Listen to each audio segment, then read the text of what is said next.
আজ করব কলা পাতায় রুই মাছ পোড়া। বাজার থেকে রুই মাছ নিয়ে এসেছি, একদম জ্যান্ত রুই মাছ। আমি এক পিস নিয়েছি, ভালো করে ধুয়ে নুন হলুদ মাখিয়ে রেখেছি। আমি এই এক পিসটাই পোড়া করব। আর নিয়েছি একটা পেঁয়াজ, একটু আদা, একটা টমেটো, একটা কাঁচা লঙ্কা, কাগজি লেবু আর কাগজি লেবুর পাতা। প্রথমে আমি একটা কাঁচা লঙ্কা, টমেটো, একটা পেঁয়াজ আর আদাটা আর একটা পাতা আমি পেস্ট করে নেব। কিছুটা পেস্ট হয়েছে, এবার ওতে একটা ধনেপাতা দিলাম। আমার পেস্ট হয়ে গেছে। পেস্টে এবার সরু সরু করে লেবু পাতা কেটে দিয়েছি। এবার মাছেতে এইটা দিয়ে দিলাম পেস্ট। আর দেবো হলুদ গুঁড়ো বড় চামচ, 1 চামচ লঙ্কা গুঁড়ো, 1 চামচ দই আর নুন। লঙ্কা হলুদটা আপনার মাছ অনুযায়ী দেবেন। আমার যেহেতু একটা মাছ, সেই জন্য আমি অল্প অল্প করে দিয়েছি।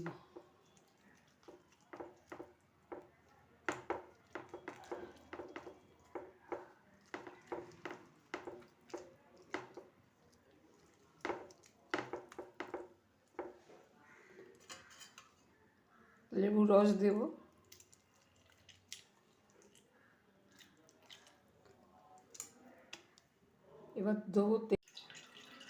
এবার দেবো সর্ষের তেল। আগে খুব ভালো করে মাখিয়ে 1 ঘন্টা রেখে দেবো। আমার খুব ভালো করে মাখানো হয়ে গেছে। এবার এটাকে আমি 1 ঘন্টা চাপা দিয়ে রেখে দেবো। কলা পাতাটাকে আমি হালকা করে সেঁকে নিচ্ছি। কিছুটা মশলা দিয়েছি, দিয়ে মাছটা তুলে দিলাম।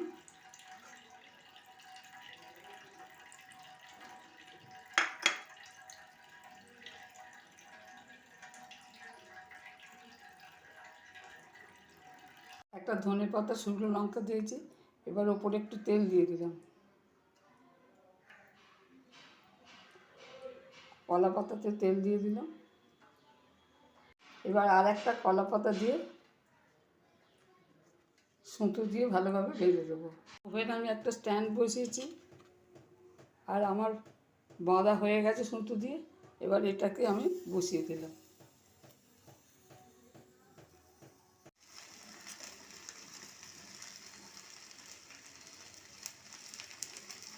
এরকমভাবে আমি 10 মিনিট করতে থাকবো।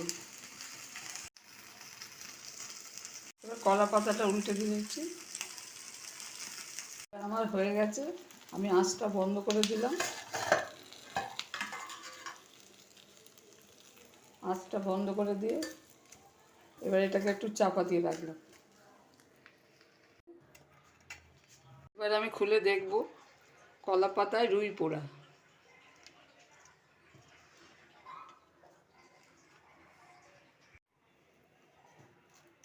একদম সফট হয়ে গেছে।